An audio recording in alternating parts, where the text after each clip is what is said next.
안녕하세요, 학생 여러분. 자, 지금부터 여러분들과 함께 사회복지 법제론 수업을 진행을 하도록 하겠습니다. 자, 우리가 지금 이제 쭉 사회복지 법에 대해서 이제 배우고 있죠. 우리 사회복지 법의 기본 그 뿌리는 사회보장 기본법이라고 말씀을 드렸습니다. 이 사회보장 기본법에서 나온 개념이 사회보장이라는 것이 무엇이냐 하는 것을 우리가 배웠어요. 이 사회보장 기본법의 그 뿌리를 가지고 이 기둥이 세워지는 것이 사회보장인데, 이 사회보장에서 세 가지 줄기가 이렇게 나온다, 이렇게 말씀을 드렸어요. 그러니까 첫 번째는 사회보험, 두 번째 공공부조, 세 번째 사회서비스, 이렇게 세 가지 줄기가 나온다, 이렇게 말씀을 드렸습니다. 제가 누누이 강조하지만 이 사회보험, 공공부조, 사회서비스, 이 세 가지 줄기를 여러분들이 반드시 잘 이해를 좀 하셔야 될 것 같습니다. 그리고 이 사회보험법, 이 사회보험법이라는 것은 없어요. 사회보험과 관련된 법을 우리가 총칭해서 사회보험법이라고 하는데요. 이 사회보험법에는 5가지 사회보험법이 있다, 이렇게 말씀을 드렸죠. 국민연금법, 국민건강보험법, 산재보험법, 고용보험법, 노인장기요양보험법, 이렇게 5가지 법이 있다라는 것을 했고 우리가 배웠습니다. 여러분들 꼭 이 5가지 사회보험법 외워두시고요. 두 번째 줄기 공공부조법이에요. 공공부조법이라는 것은 따로 없어요. 공공부조와 관련된 법을 우리가 총칭해서 공공부조법이라고 하는데, 공공부조에는 5가지 법이 있습니다.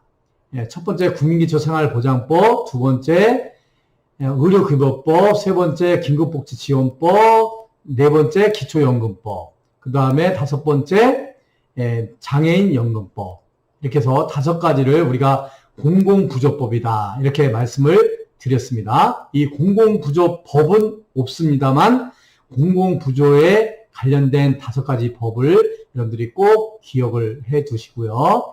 우리 이제 사회서비스로 가서 사회서비스 법이라고 하는데, 이것도 마찬가지로 사회서비스 법이라는 것은 없어요. 사회서비스와 관련된 법을 총칭해서 사회서비스 법이라고 하는데, 우리가 28가지 법이 있다. 대표적으로 우리가 이제 사회복지사업법이 있죠. 그리고 공공부조법이 여기에 다 들어갑니다. 그 다음에 이제 아동복지법, 노인복지법, 장애인복지법, 또 다문화가족지원법, 한부모가족지원법, 영유아보육법, 입양특례법, 가정폭력 방지 및 피해자 보호 등에 관한 법률, 또 성폭력 방지 및 피해자 보호 등에 관한 법률, 또 성매매 방지 및 피해자 보호 등에 관한 법률 등등 해서 28가지 법이 있다라는 것을 여러분들하고 이야기를 했습니다. 그래서 우리가 이 3가지 줄기, 사회보험법, 공공부조법, 사회서비스법을 우리가 하나씩 지금 배워가고 있어요. 첫 번째 사회보험법에 대해서 배웠고요. 공공부조법에 대해서 배웠습니다. 또 이제는 사회서비스법에 대해서 배웠는데, 지난주에는 우리가 사회복지사업법에 대해서 한번 배웠고요. 자, 이번 시간에는요, 아동복지법에 대해서 배울 거예요.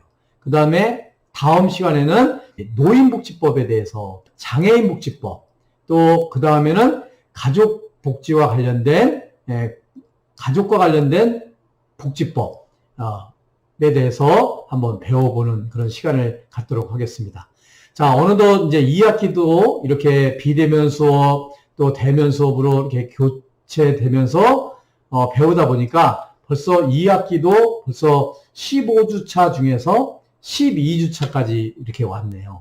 자, 오늘 12차 수업 아동복지법을 지금부터 한번 시작을 할 테니까요. 여러분들이 지금까지 제가 쭉 총정리를 해드린 거예요. 그래서 자, 그 사회보장 기본법에서 사회보험법, 공공부조법, 사회서비스법, 그 사회서비스법 중에서 이제 사회복지사업법, 또 노인복지법 이렇게 배웠는데, 자, 오늘은 아동복지법을 시작을 한다라는 것을 여러분들한테 말씀을 드리고, 자, 지금부터 이제 파워포인트를 띄워놓고 여러분들하고 수업을 진행을 할 테니까요. 자, 오늘도 아동복지법에 대해서 우리가 확실하게 배운다, 이런 생각을 가지고 수업에 임해 주시면 감사하겠습니다. 자, 파트 2, 우리 사회복지법학의 강론 부분에서 우리가 수업을 진행을 하고 있는데요. 서론에서도 말씀을 드렸지만 우리가 사회보장기본법 배웠고요. 사회보험법, 공공부조법, 그리고 사회서비스법에서 우리 사회복지사업법을 배웠고요. 자, 이번 시간에는요, 사회서비스법 3, 아동복지법에 대해서 한번 살펴보는 그런 시간을 갖도록 하겠습니다. 자, 사회서비스법 세 번째 순서입니다. 우리 아동복지법에 대해서 한번 살펴보도록 하겠습니다. 자, 아동복지법. 우리 아동복지법 그러면은 우리가 여러분들에게 말씀을 드릴 것은, 우리 아동복지법은 처음에 아동복리법으로 1961년도에 아동복리법으로 만들어졌죠. 그러다가 그 이후에 20년이 지난 1981년도에 아동복지법으로 개정이 되었습니다. 그래서 여러분들에게 몇 번에 걸쳐서 사회복지법의 역사에 대해서 배울 때 여러분들에게 주입을 시켰어요. 또 정확하게 설명을 드렸습니다.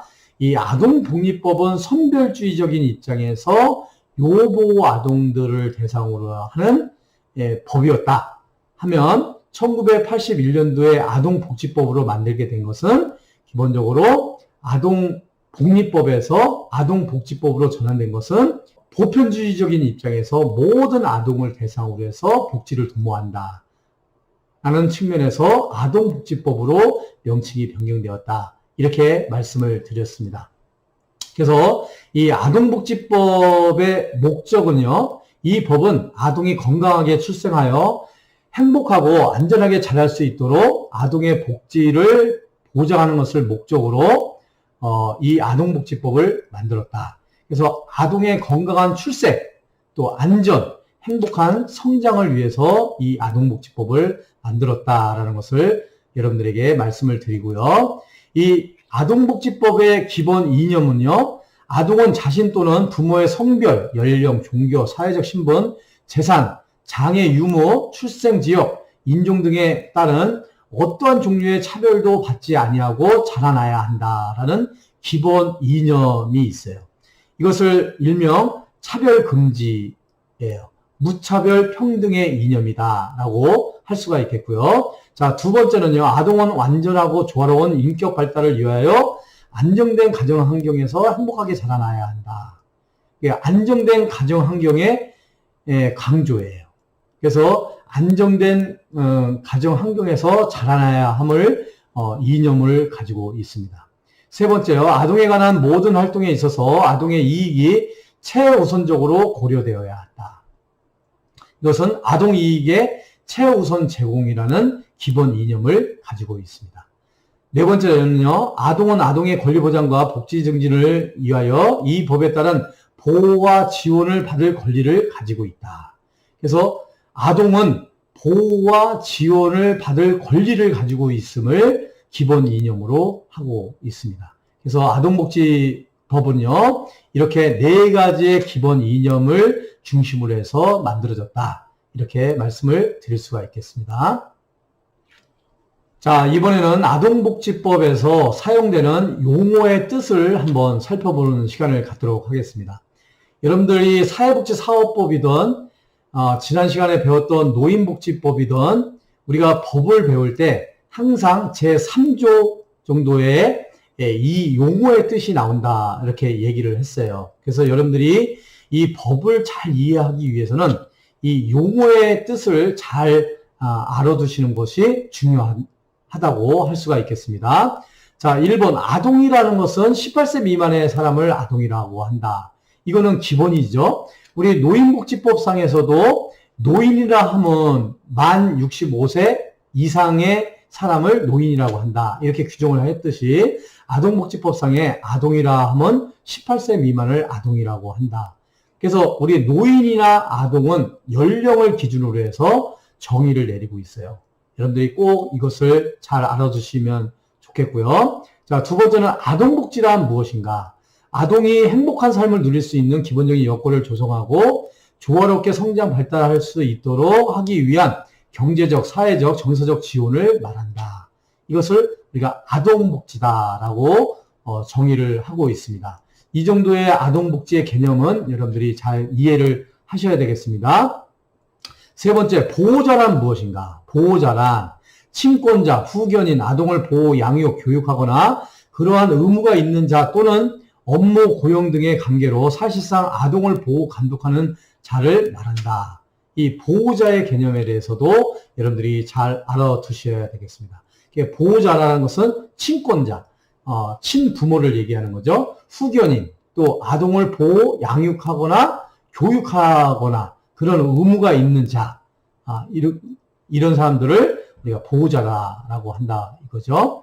자, 이제 4번하고 5번은 조금 헷갈릴 수가 있는데 명확하게 4번하고 5번은 구분을 할 수 있어야 되겠습니다. 자, 보호 대상 아동과 지원 대상 아동이 있어요. 자, 보호 대상 아동은 그야말로 말 그대로 보호 대상 아동이에요. 보호자가 없거나 보호자로부터 이탈된 아동 또는 보호자가 아동을 학대하는 경우 등 그 보호자가 아동을 양육하기에는 적당하지 아니하거나 양육할 능력이 없는 경우에 아동을 보호대상 아동이라고 해요. 그래서 통상적으로 보호대상 아동은 뭐 고아라든가요, 예, 고아 또는 이제 아동 학대를 받는 아동 이런 아동에 대해서 우리가 보호를 하게 되는 거죠. 이런 아동을 보호대상 아동이다라고 하고요. 지원대상 아동이라는 것은 아동이 조화롭고 건강하게 성장하는데 필요한 기초적인 조건이 갖추어지지 아니하여 사회적, 경제적, 정서적 지원이 필요한 아동을 이야기를 합니다. 약간 보호대상 아동은 요보호 아동들을 대상이라고 한다면 이 지원대상 아동은 좀 보편주의적인 입장에서의 아동이라 할 수 있을 것 같아요. 네, 참고를 하시고요. 자, 6번 가정이탁이라는 것의 개념을 잘 이해를 해야 되는데요. 보호대상 아동의 보호를 위하여 성범죄, 가정폭력, 아동학대, 정신질환 등의 전력이 없는 보건복지부령으로 정하는 기준에 적합한 가정에게 보호대상 아동을 일정 기간 위탁하는 것을 가정이탁이라고 해요. 네, 가정이탁, 이 개념을 여러분들이 잘 이해를 하실 필요가 있겠습니다. 자, 7번째는요, 학대 아동이라는 개념을 여러분들이 이해를 하셔야 되는데요. 이 학대 아동이라는 것은 보호자를 포함한 성인이 아동의 건강 또는 복지를 해치거나 정상적인 발달을 저해할 수 있는 신체적, 정신적, 성적 폭력이나 가혹 행위를 하는 것과 아동의 보호자가 아동을 유기하거나 방임하는 것을 말한다. 이게 아동학대예요.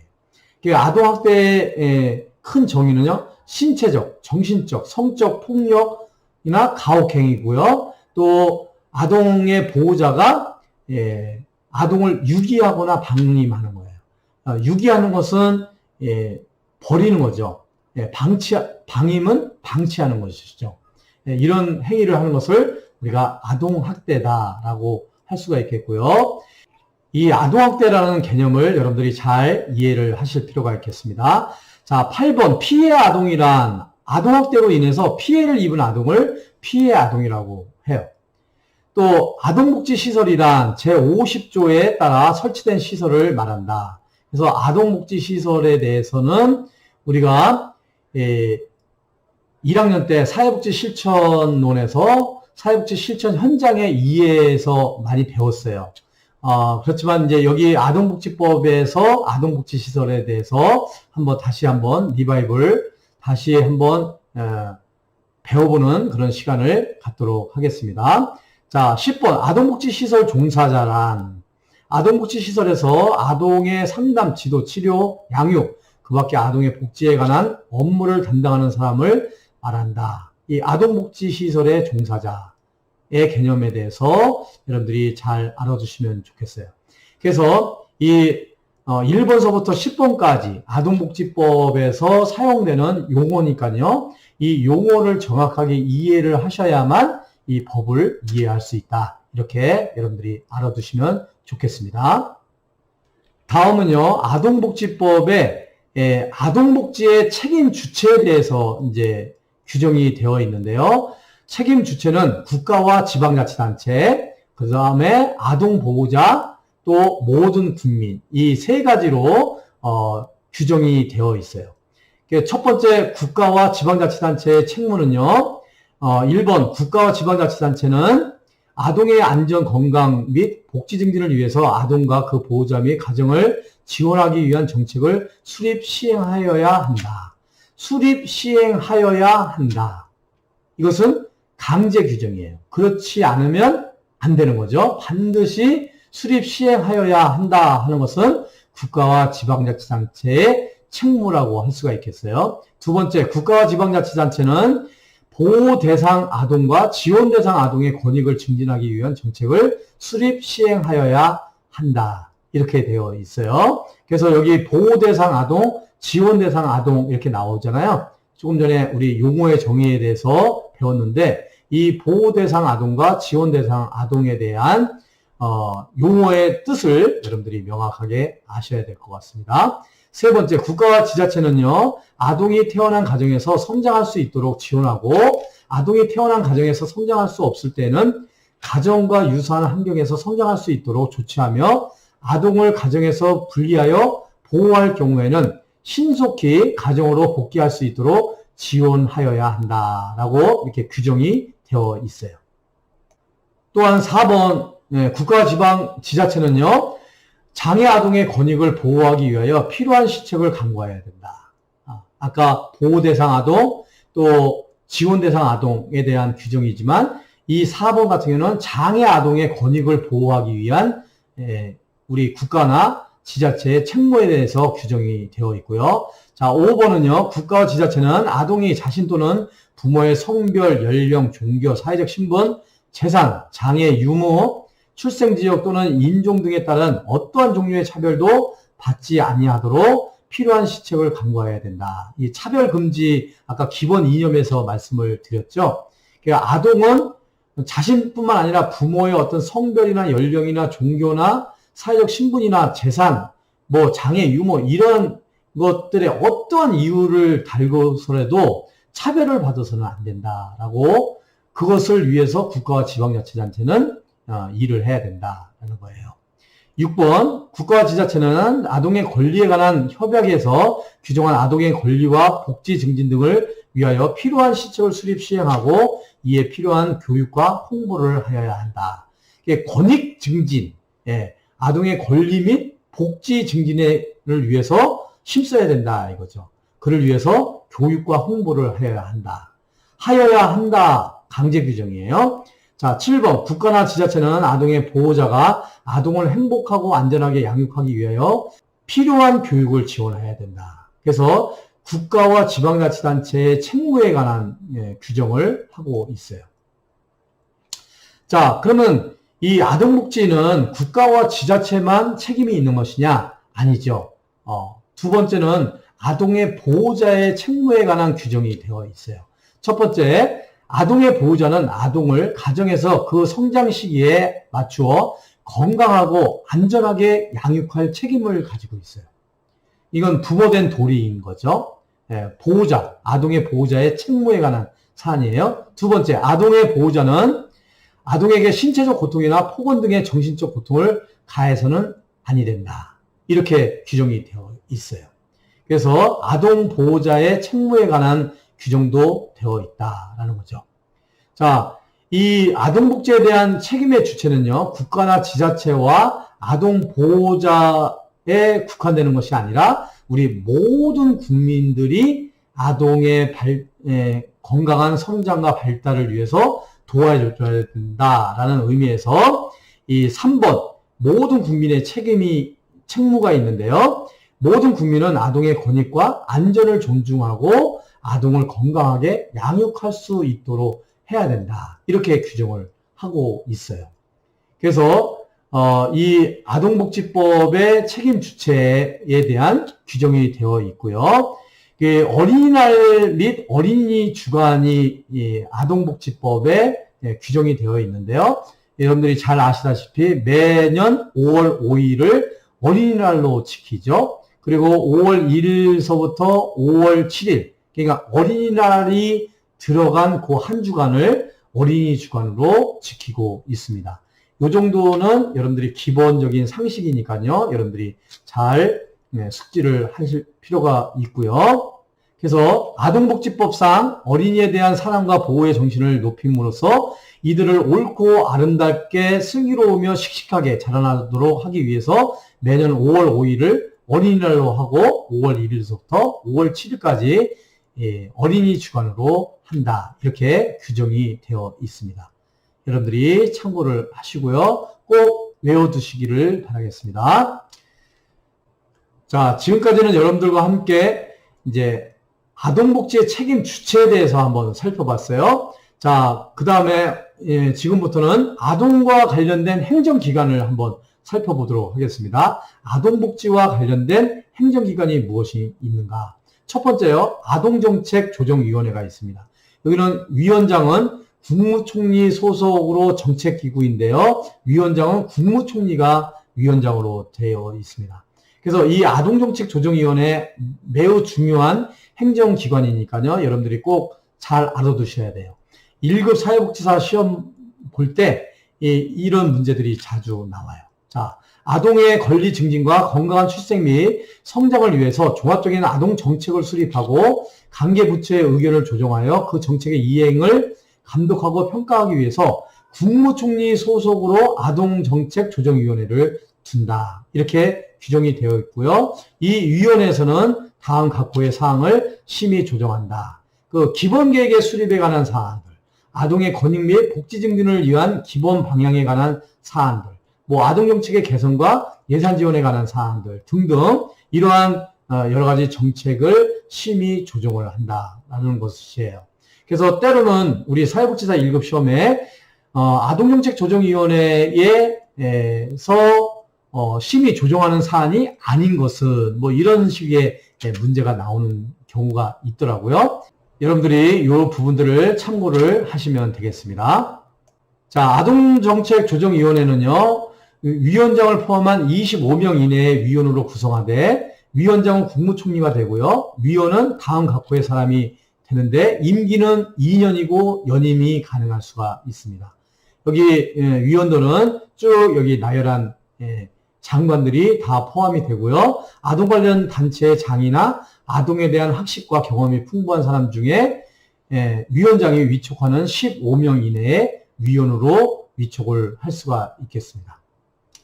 자, 여기서요, 아동 종합 실태 조사를 제11조에 이렇게 하게끔 되어 있는데요. 사회복지사 1급 시험을 볼 때 이게 종종 나와요. 5년마다 실시해서 보건복지부 장관은 5년마다 아동의 양육 및 생활 환경, 언어 및 인지 발달, 정서적, 신체적, 정신 건강, 아동 안전, 또 아동 학대 등의 아동의 종합 실태를 조사하여 그 결과를 공포한다. 이렇게 되어 있어요. 그래서 아동 종합 실태 조사는 5년마다 보건복지부 장관이 한다. 이것을 여러분들이 기억을 해두시면 좋겠습니다. 자, 그 다음에 두 번째는요, 아동권리보장원의 설립 및 운영에 대해서 아동복지와 관련된 행정기관이라고 할 수가 있어요. 이 아동권리보장원은요, 보건복지부 장관은 아동정책에 대한 종합적인 수행과 아동복지 관련 사업의 효과적인 추진을 위해서 필요한 정책을 수립을 지원하고 사업평가 등의 업무를 수행할 수 있도록 아동권리보장원을 설립한다. 이렇게 되어 있고요. 보장원은 다음 각호의 업무를 수행한다. 이렇게 되어 있습니다.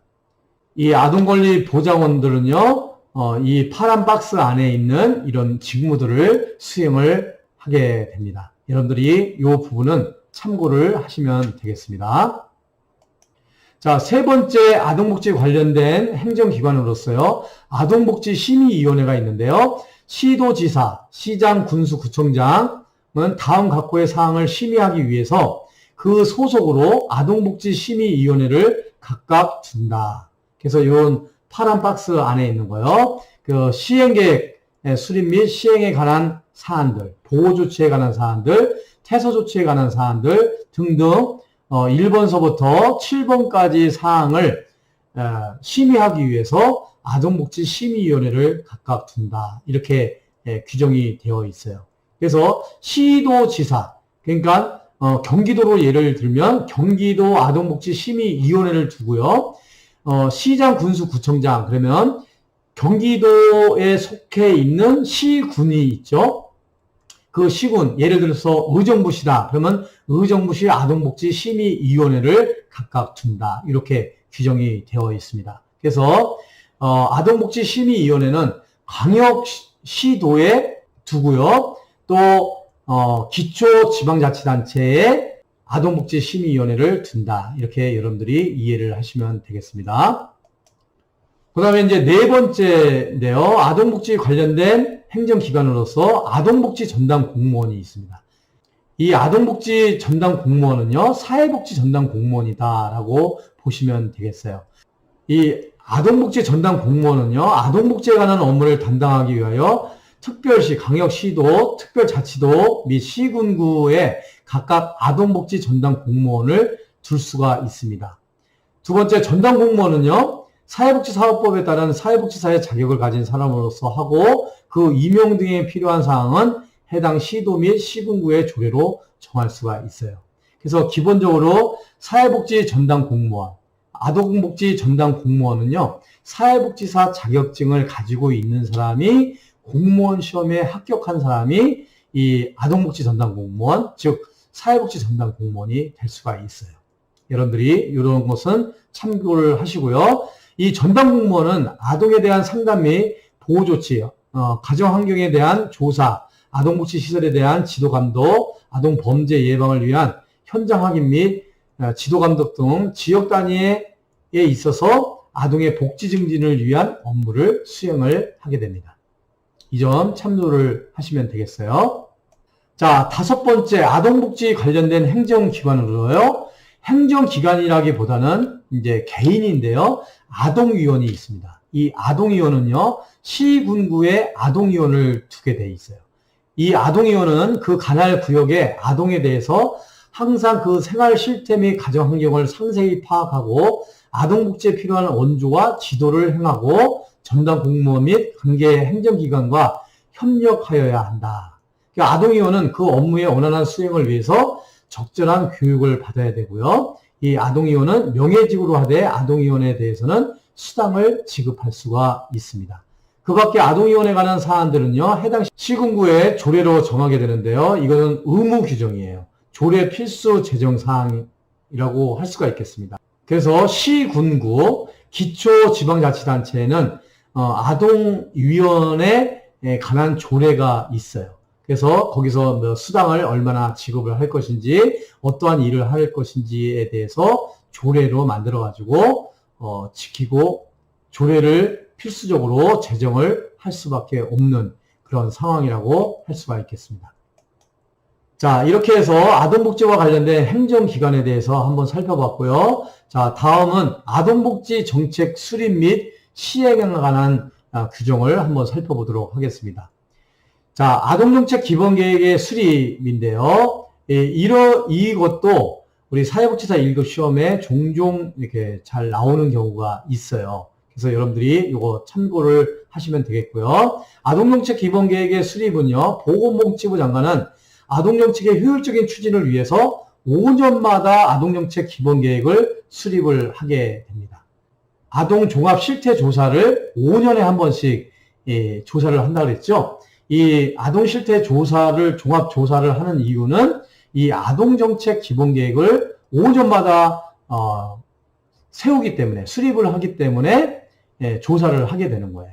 그래서 아동실태종합조사, 아동종합실태조사를 함으로 인해서 그 조사를 토대로 해가지고 아동정책 기본계획을 수립을 하게 되는 것이죠.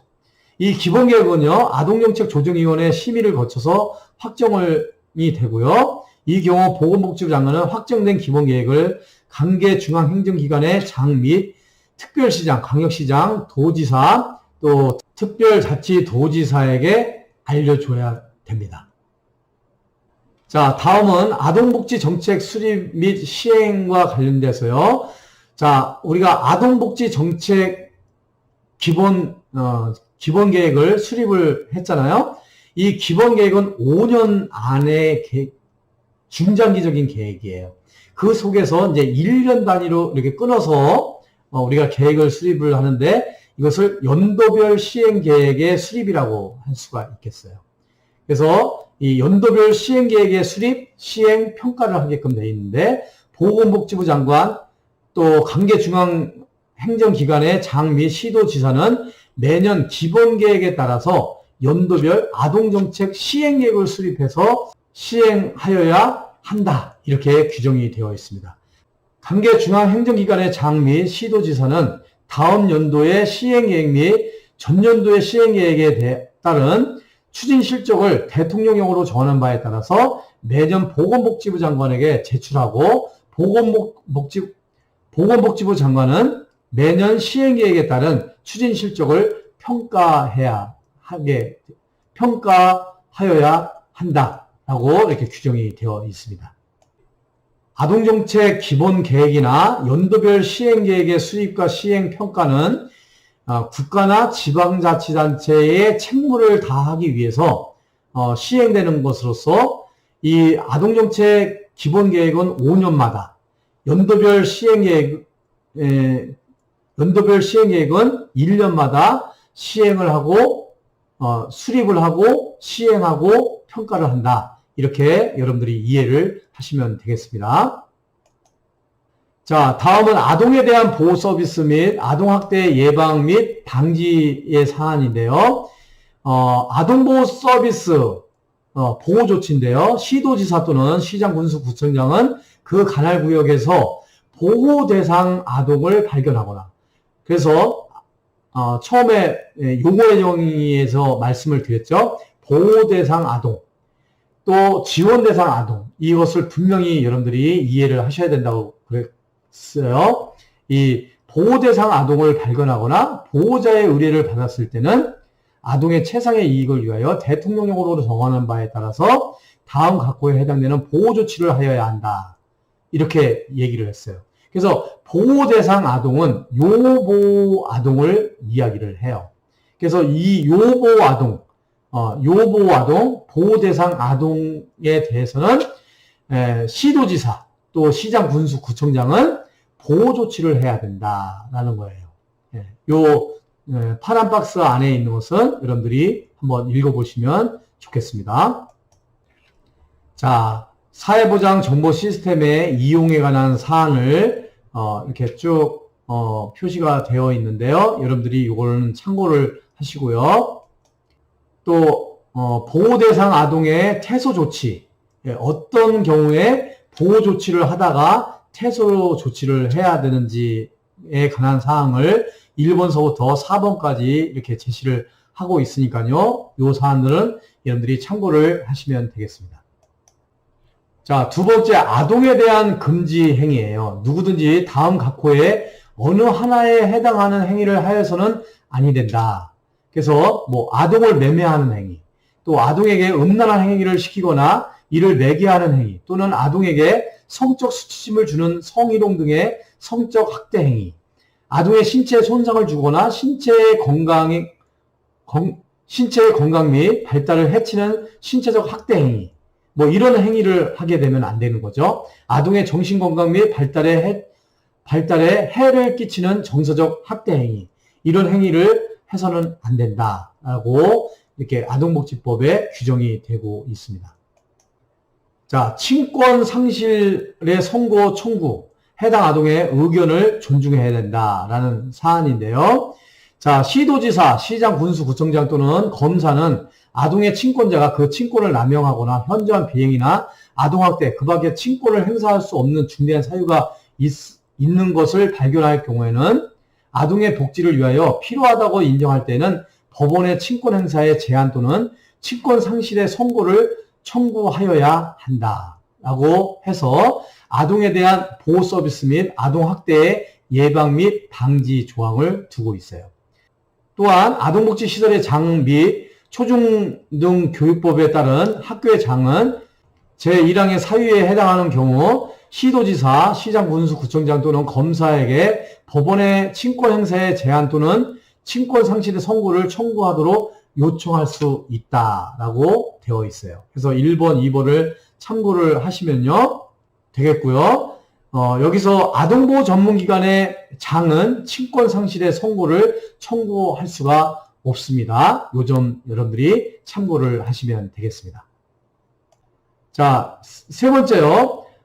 친권 상실의 공고 청구 사안인데요. 시도지사, 시장, 군수, 구청장 또는 검사는 친권 행사의 제한 또는 친권 상실의 선고 청구를 할 경우 해당 아동의 의견을 존중하여야 한다라고 되어 있습니다.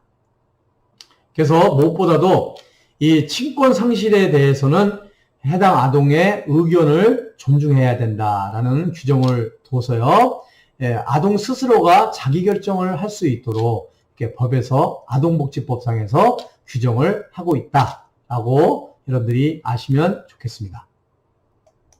자, 아동에 대한 보호 서비스 및 아동학대 예방 및 방지 사안 중에서요. 아동의 후견인의 선임 청구를 할 수가 있다라는 조항이 규정이 되어 있습니다.